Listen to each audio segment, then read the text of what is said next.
What's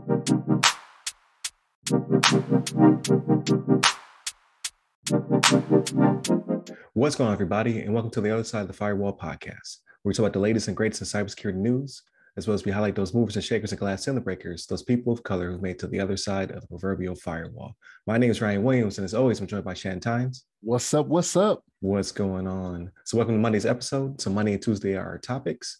Wednesday, we have a discussion, and then Fridays, we talk about everything else aside from cybersecurity, so movies, books, TV shows, things of that nature. But thank you for continuing to tune in. I saw a little bit of a spike last week, so it looks like more people are tuning in and listening. So that's always a great thing. Please leave us your feedback and comments. I know there were a couple of comments last week. I did not get a chance to get to those, so I'll make sure I reply back to those on YouTube. So I'll probably reply back before you see this episode. So timing wise, it works out. But I know I hyped up the Bills a lot last week, so I'm still wearing the hoodie, but we are out. We are out of the playoffs, ladies and gentlemen, but I felt be disingenuous to not still represent the Bills, even though we are on the couch. So it is what it is. But without further ado, I'll give it to Shannon. All right, everybody. This first article comes from the Hacker News, and it's Ravi Lakshmanan, and it's Hive ransomware infrastructure seized in joint international law enforcement efforts. So we talked about this before, right? Like the ransomware as a service.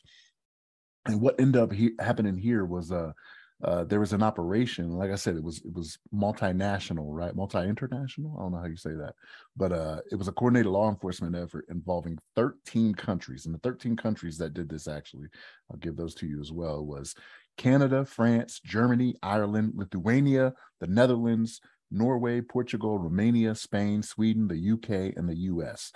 So what ended up happening was from the U.S. side, the U.S. Department of Justice and the FBI, they infiltrated the Hive database servers. And this was actually July of 2022.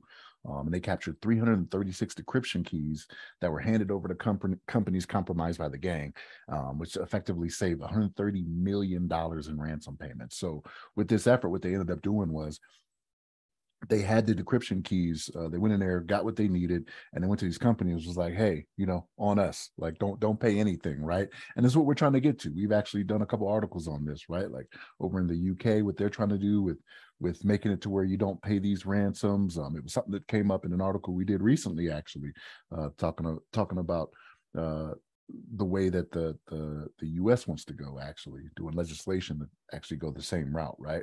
But yeah, 130 million in ransom payments they saved, right? So, but yeah, they out there getting these criminals, man. They also distributed 1,000 additional decryption keys to previous Hive victims, right?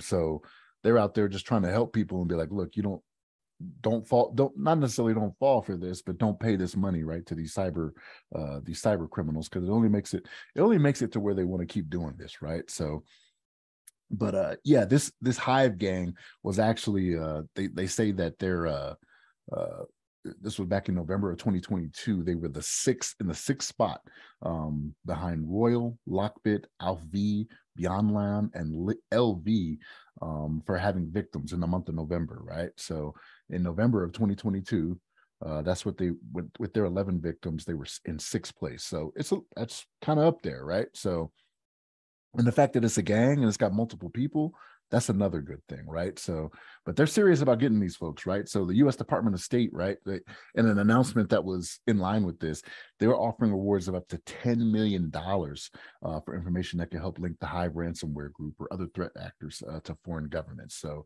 if they're like, hey, if you could tell us this is, if this was a part of, state actors working for North Korea, Russia, China, or something like that, 10 million, bam, right to you. You know what I mean? For information that's leading to that. So they're getting serious out there, y'all. They're sick of paying this money, right? You know what I mean? Having to pay in Bitcoin or whatever it may be, right? Dogecoin, whatever type of coin is out there. You know what I mean? They sick of having people pay for this stuff. So they're getting serious, y'all. So be mindful. If you out there doing wrong, they're not just going to sit back anymore and start paying you. You know what I mean? So Ryan, what's your thoughts on this? Yeah, definitely. Major blow. So not only does it take smiles off the board, but it just shows, like, I believe this time last year or earlier, maybe the December of 20, what are we in 20? So December 21, I think we talked about Hydra and how they were also broken up through similar means, right? Like Department of Justice seized their infrastructure. So, I mean, they're getting better at it. Again, it's an international effort. So uh, it's becoming less lucrative, right? It's still very lucrative to do what they do. Don't get me wrong, but for the amount of work they're putting in versus what they're gaining, they're losing more and more money each year. So, like the article suggests, this comes at a bad time for the bad guys with the dip in ransomware payments down to 41%. You have the UK legislation making it illegal for you to pay them. The US is trying to follow suit. And we're just getting better at protecting endpoints, so to speak. Like I'm by no means I'm going to say we're getting better at cyber hygiene. I'm not going to even put that out there. We're getting smarter at being sensitive to these matters, as well as we're in kind of recruiting our own cyber defense forces, so to speak. So the people who did this was very, very skillfully. Like they took their infrastructure, they took the negotiation portal, which is like their bread and butter, right? This is how we're charging people and obtaining our whatever currency they're going for. Now, like you said, it could be Doge, it could be Bitcoin, it could be I don't know, rupees. That's actual currency, right? Like it's not just in Zelda. There are rupees out there. I don't want to make anybody upset. I think it's rubles, isn't it? Russian? Or that's Russian, but there's no rupees because rupees is Legend of Zelda. But I think it's actual currency out there as well. It might be India. Not you say that. It might be India. Right. Not trying to offend, but what I'm saying is like multiple variations of how they get their money to then launder it and kind of clean it up so they can get away with these crimes. But 130 million is a lot of money to lose in the grand scheme of things, as well as you've lost all that infrastructure, right? So they were paying for that, right? So not only is it a blow to the profits, but it's also a blow to their bottom line, as because these gangs are corporations to a certain extent. So they have to meet certain margins to be able to pay their people. And as we talked about in the past, there's actual court system on the dark webs where they can now ask for their money back, right? Like, hey, I put in this amount of service. However, in this case, who is it? It's not Hydra, because I just brought them up. Who's the gang this time? Hive. So they can come at Hive in their, I guess, C-suite of individuals and say, hey, I put in this work, you did not pay me. So that goes into it as well. And then there's no honor amongst thieves. So who's to say this 10 million ransom didn't go to somebody inside of the network, right? Who best to disrupt this major I guess not conglomeration, but just crime syndicate coalition of evildoers than someone on the inside, right? You've incentivized them, like, okay, I might not make this money on the back end because we're under suspicion. The feds are coming for us, but I can make a quick 10 mil and bounce out of there and get away scot clean. So there's a lot of stuff that's not within their interest at this point. Like this is just a bad time for bad actors on the interwebs, and that's good. That's good for all of us, right? Because they make up such a small minority. They just happen to be raking in millions of dollars every single time we talk about one of these major ransomware campaigns. So good on these 13 nations for stepping up their game.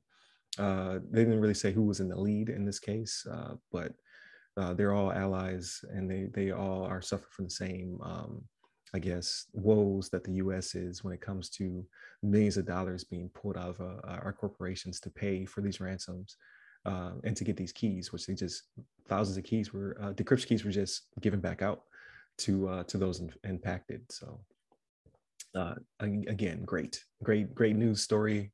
Hopefully this continues. So they're number 6. So if you're 1 through 5, I would be very nervous at this point, especially if you're, because you would think that a lot of these people are contractors to a certain extent. So they might work for multiple ransomware gangs. And if Jimmy got caught up in this and his identity was blown, now Jimmy might become an informant against your cyber criminal syndicate, if you will. So I'm not going to say be wary. Like, I hope you get caught. So I hope that happens. But with all that being said, I think it's a great story. Please continue tuning in throughout the week. So Monday and Tuesday are topics, Wednesday discussion. Give you a little bit of a read ahead. So Tuesday, we'll talk about how dozens of cybersecurity companies are also being impacted by the layoffs. So I said dozens, not tens of dozens and things of that nature. So don't be too worried, but it's an interesting topic nonetheless.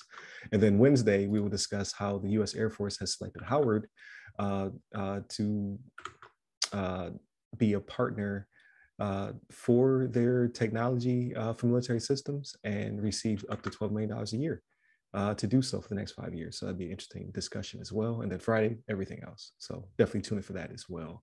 So hit us up at all of our social medias. They go by our name. You can hit me up personally. I'm at RAAS Security Guy. That's RYRY Security Guy. I'm on LinkedIn, Twitter, and Clubhouse. And just continue to tune out through the week. Leave your comments, feedback, and all that good stuff. Stay safe, stay secure.